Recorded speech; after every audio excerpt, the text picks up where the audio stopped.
อนนี้เราก็ขึ้นมาจากรถไฟใต้ดินเนาะก็สิขึ้นไปเกี่ยมหาซื้อเขาวกินเกี่ยมตัวเนาะ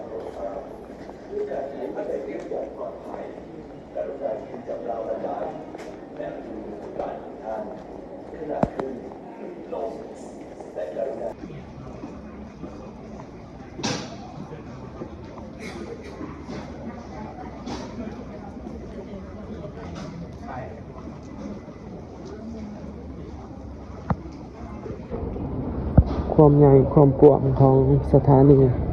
กรุงเทพอภิวัตทุกคน ตัวนี้เป็นใต้ดินเนาะทางยางใต้ดิน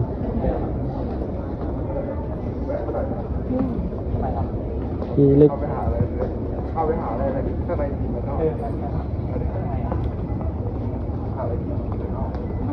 ตอนนี้เราขึ้นจากรถไฟฟ้าใต้ดินเนาะขึ้นมาสูงเติบเลยเราสิขึ้นไปบนแถวเคาน์เตอร์เขาจะแจกบัตรแจกปีเนาะรถเท่าสิออกอยู่ประมาณ2 ทุ่ม25ทุกคน8 โมง25 นาทีเนาะรถออก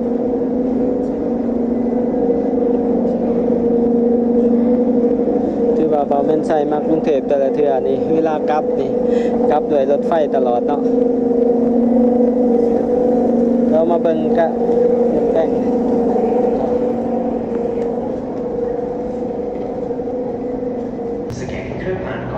เบิ่งความกว้างใหญ่ของสถานีทุกคนความยาวของสถานีนี่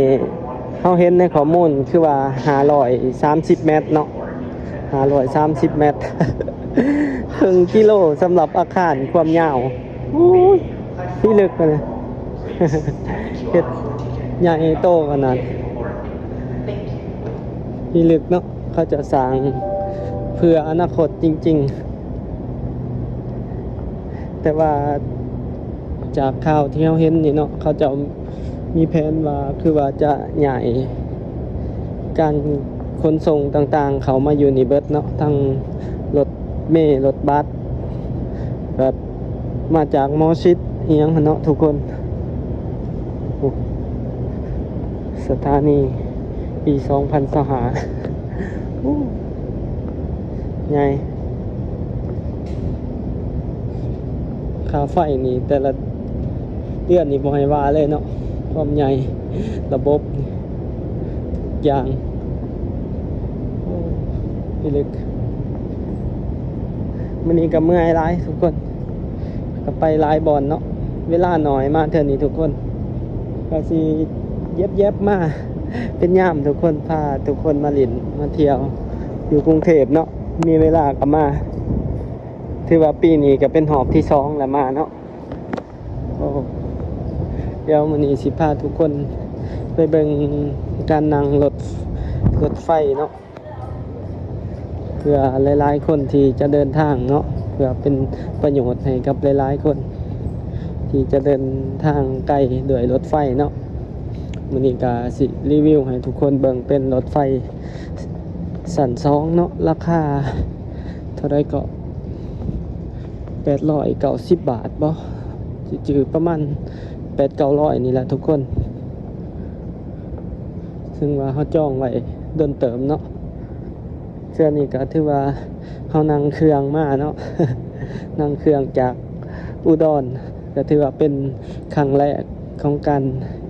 ขี่ยนต์เนาะหรือว่านั่งเครื่องบินโอ้ถือว่าตื่นเต้นทุกคนนั่งเครื่องบินกันเนาะตอนมันเครื่องสิลงโอ้รู้สึกว่าเจ็บหูขนาด ประมาณ20 นาทีรู้สึกว่าเป็นอีกประสบการณ์หนึ่งเนาะข้างหน้าครับเก็บเงิน นั่งเครื่องมาอีกทุกคน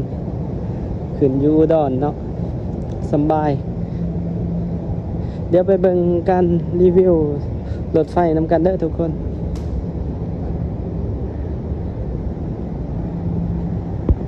นี่เนาะทุกคนสำหรับผู้ใดมาที่สถานีกรุงเทพอภิวัตนี่ก็สิเห็นตู้ซื้อขายเครื่องอัตโนมัติเนาะสำหรับผู้ใดสิกินน้ำยังก็สามารถสแกนจ่ายได้มีหลายตู้เลย แล้วมีตู้ ATM ธนาคารนำตัวนี้ตู้กาแฟเนาะกินกาแฟ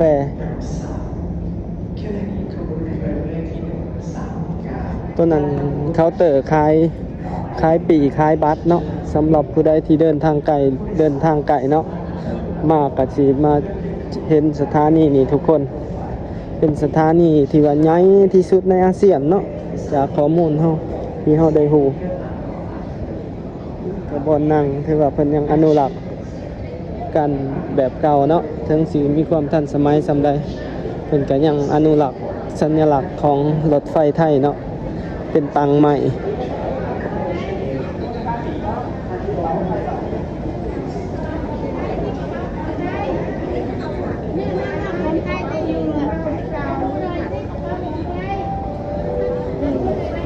คนเดินทางเนาะต้องสื่อตัวกะร้ายขนาด23ปองเนาะเยอะก็ไปหาบอลกินเขาทุกคนบอลนี้มันมีอาหารบอลกินเขาเนาะบอลนี้เป็นประตูทางเขาทางฝั่งนี้เนาะตัวนี้เป็นเคาน์เตอร์ประชาสัมพันธ์นี่ทุกคน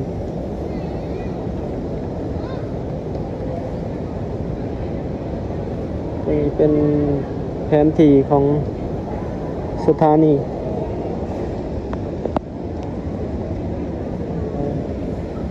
ร้านอาหารมีรถออกไฟรถออกแต่ละชั่วโมงเนาะแบบเครื่องบินเลยทุกคนแบบข้อมูลแบบร้านอาหารกับคนหลาย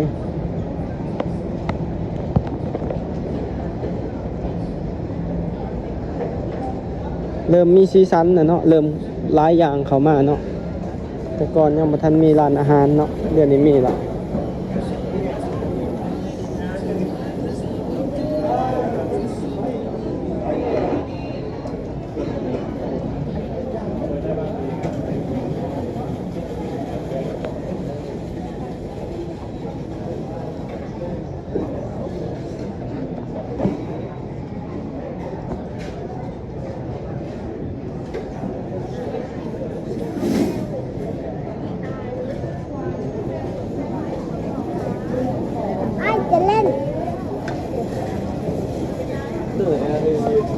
มีก๋วยเตี๋ยวมีน้ำมีทุกอย่างเลย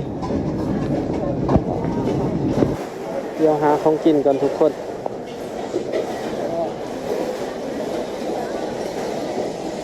เป็นเขาก็บ่แพงหลายเนาะ50 บาท60 บาทมีก๋วยเตี๋ยวก๋วยจั๊บน้ำ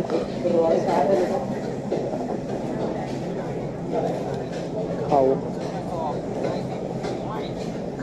หากินเขาขาหมูก่อน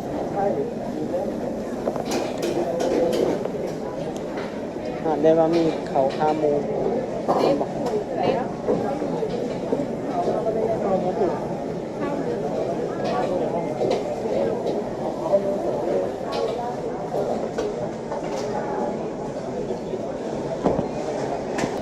ได้ของกินแหละทุกคนก่อนขึ้นรถเนาะ หรือว่าใครอยาก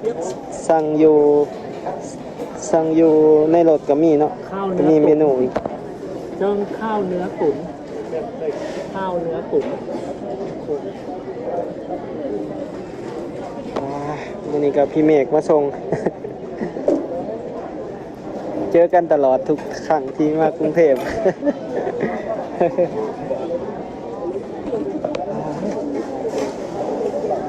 อาหารอร่อยแล้วมันนี่กินอาหารอร่อยก่อนกลับเคยกินจับเกลือเนาะสำหรับผู้ใดมาก็สามารถสั่งอยู่นี่ได้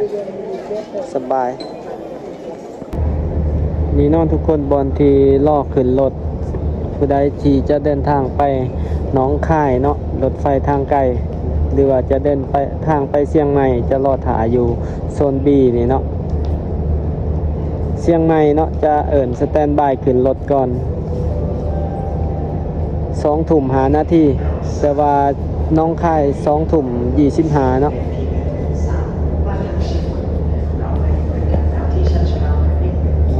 บอลนะ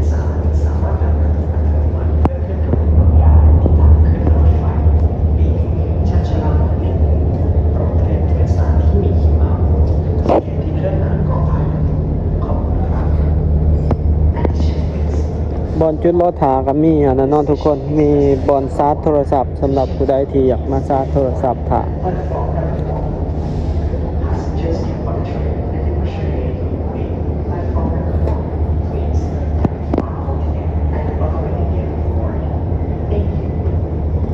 นี่เนาะทุกคนตัวเฮาตัวนี่เนาะทุกคนตัวเฮามันจะมี QR code อยู่นี่เนาะถ้าว่าผู้ใดบ่อยากเข้าไปต่อแถวบอนเจ้าหน้าที่เนาะจะสามารถสแกน QR code แล้วก็ขึ้นไปนั่งท่ารถได้เลยเนาะเข้าไปสแตนบายท่าได้เลยมันจะเป็นระบบแบบสแกน QR code เนาะเพื่อเป็นระบบใหม่สะดวกกันขึ้นกว่าเก่าเนาะการเช็คบัตรสุดก่อนบ่แม่นใช้จ้องพิษเนาะ ถ้าตัวของผู้ใดมันยังบ่ทันถึงเวลาหรือว่าระบบมันบ่ทันเปิดมันก็สแกนบ่ผ่านเนาะทุกคนหลายเลยทุกคนมื้อนี้วันที่14เนาะวันศุกร์คือว่าคนออกเดินทางหลายแรงวันศุกร์วันเสาร์หลายเลย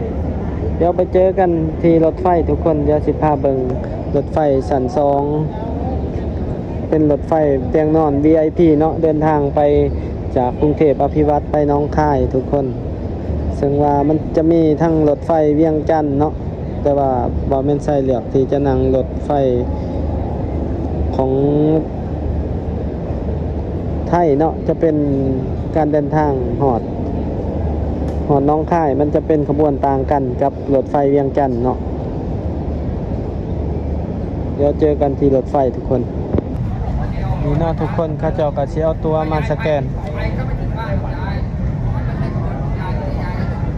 เอาตัวมาสแกนผ่านขึ้นประตูเนาะขึ้นไปสแตนบายอยู่รถ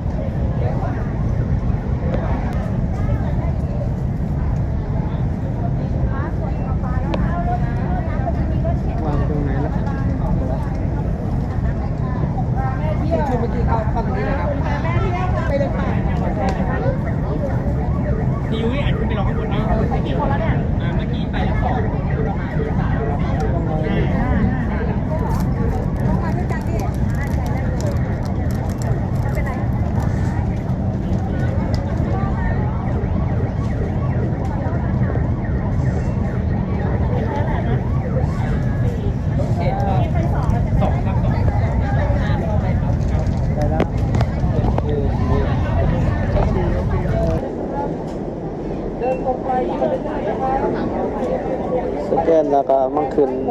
นี่เนาะขึ้นไปรถไฟเนาะทุกคนเป็นรถไฟที่เราจะขึ้นเนาะคันที่2ทุกคนนี่เลยคันที่2เป็นรถไฟแบบ VIP เลยเนาะเดี๋ยวเขาไปเบิ่งข้างในยาวเป็นยาวเลยรถไฟกันโอ้โห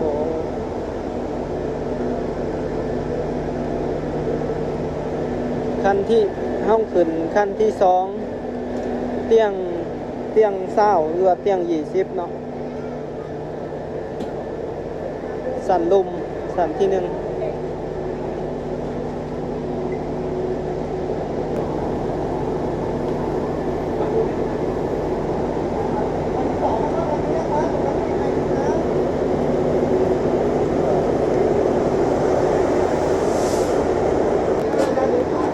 ี่เนาะทุกคนมาแล้วเขาก็กดตัวนี้ทางเขาโอ้โหเตียงเฮาเตียงที่20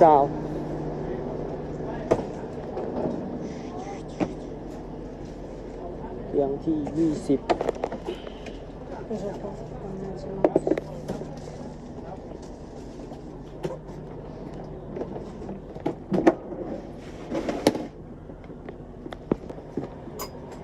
นี่ทุกคน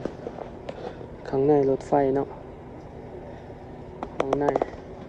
ตัวนี้สัน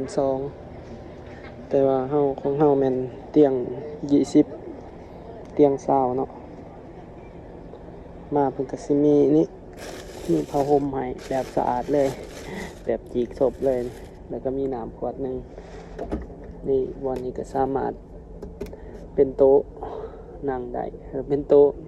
กินอาหารได้เนาะก็มีบอนชาร์จโทรศัพท์นำสามารถเปิดไฟได้มีปลั๊กเสียบชาร์จโทรศัพท์ ผู้โดยสารที่ขึ้นมาแล้วนะครับคันนี้เป็นคันที่3นะครับ เนาะเย็นสบายเลยทุกคนมีจอบอกเนาะว่าหอดใส่ห้องน้ำจังหน่อยเราสิพาไปเบิ่งห้องน้ำเนาะแต่อันนี้สำหรับบอนเตียงนอนนี่สะอาดเลยแบบคล้ายๆกับบ้านพักเลยนะสบายนอนแบบนิ่งๆเมื่อเลยมื้อนี้ราคาประมาณเท่าไหร่ล่ะลืมเบิ่งตัว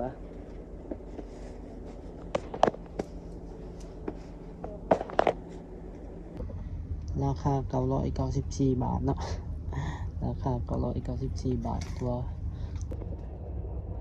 ตอนนี้รถไฟออกแล้วทุกคนออกจากสถานีแล้วทุกคนตอนนี้รถออกแล้วมันนิ่งเลยนี่ค เข้า รับ อะไรไหมครับ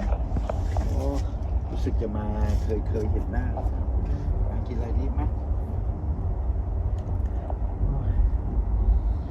กินแล้ว กินตอนขึ้นมา เหรอ ครับ สัก3 ทุ่ม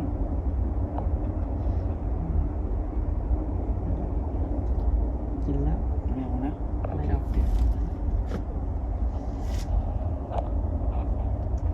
นี่เขาจะมาแนะนำอาหารเนาะเครื่องมันนี่คือว่าเตียงวางร้ายใช่ไหมนี่เนาะมันจะมีผักกังเพื่อตุลูดเนาะเพื่อเป็นความเป็นส่วนตัวซึ่งว่ายามเสาร์เขาจะเอาไปสิเก็บเตียงเนาะถามมาเบิ่งตอนเสาร์ทุกคนสะดวกสบายเลยนี่ชาร์จโทรศัพท์นี่เราก็เอามาชาร์จโทรศัพท์ชาร์จสบายเดี๋ยวทุกคนเอาไปเบิ่งห้องน้ำแล้วก็หาดอาหารเนาะที่อยู่ในรถไฟเดี๋ยวไปเบิ่งนำกัน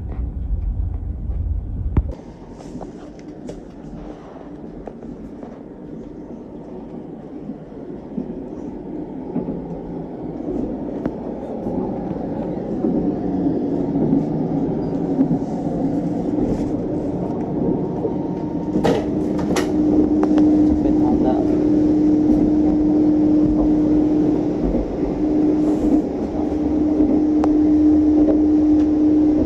มีอ่างล้างมือมีสบู่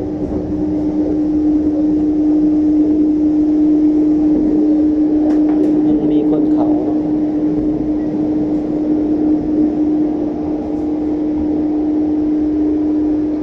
ไปนี่อีก4 ตู้จะเป็นห้องอาหารเดี๋ยวไปเบิ่งกันสะดวกสบาย กรุงเทพอภิวัฒน์ไปทางสถานีหนองคาย เป็นห้องน้ำเนาะทุกคน ดิฉันพนักงานประจำขบวน ตัวนี้เป็นโต๊ะกดสักโครก การบริการและการรักษาความปลอดภัยขณะโดยสารค่ะ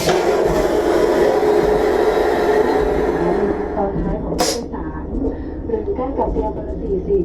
เป็นห้องสุขาที่ทันสมัยสะอาดสะดวกและเป็นระบบปิดเป็นมิตรกับสิ่งแวดล้อมโดยท่านสามารถใช้ได้ขณะที่รถจอดได้ตลอดเวลา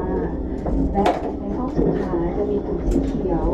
เพื่อกดชำระโถจะลดการใช้น้ำ มีคำอธิบายเนาะ รถของเรา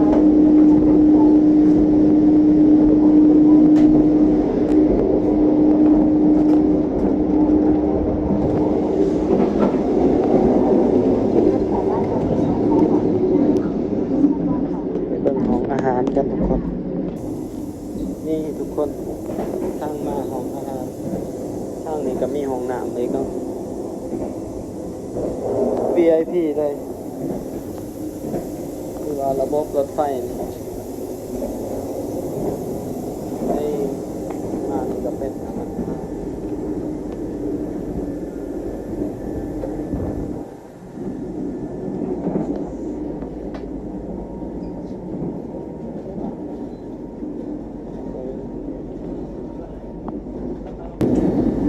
โอ้โหสะดวกสบายเลย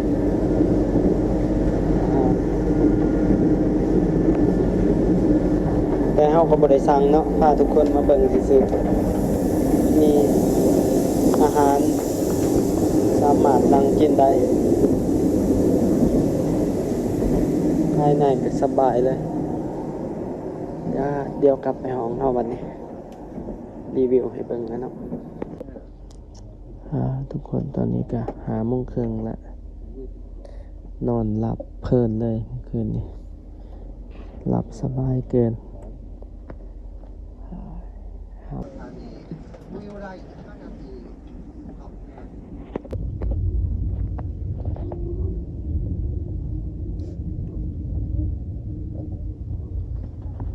ตอนนี้ฮอดอุดรแล้วทุกคนฮอดอุดรธานีแล้ว 6 โมงฮอดอุดรจะลงหนองคายเฮาลงหนองคายแล้วไปต่อเวียงจันทน์ตัวหนาวขนาดหนาวเป็นหนาว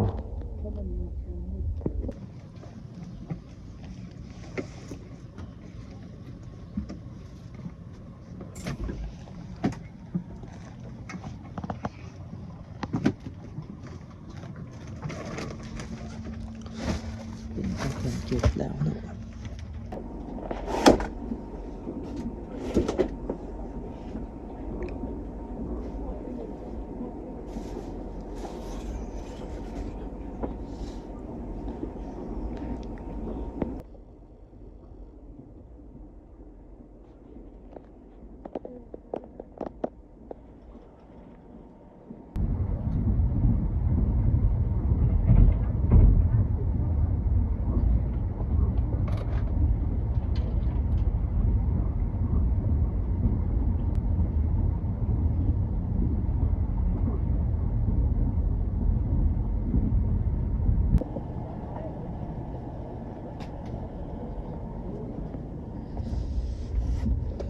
ถึงแล้วหอดก่อนเวลาหน่อยหนึ่ง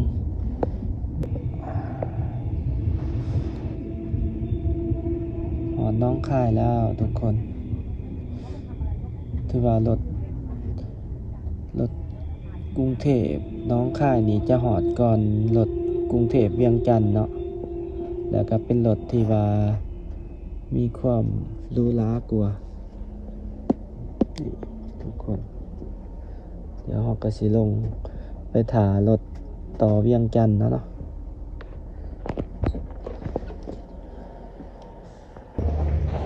ถ่ารถเวียงจันทน์อยู่ทุกคนคุณเนาะรถไฟที่เราขี่มาเอามาแล้วเขาจะก็ล้างอีกเนาะอนามัยเพื่อเกียมเดินทางตอนแรงอีกก็สิมีอยู่ประมาณนี้เด้อทุกคนสำหรับในคลิปนี้เนาะ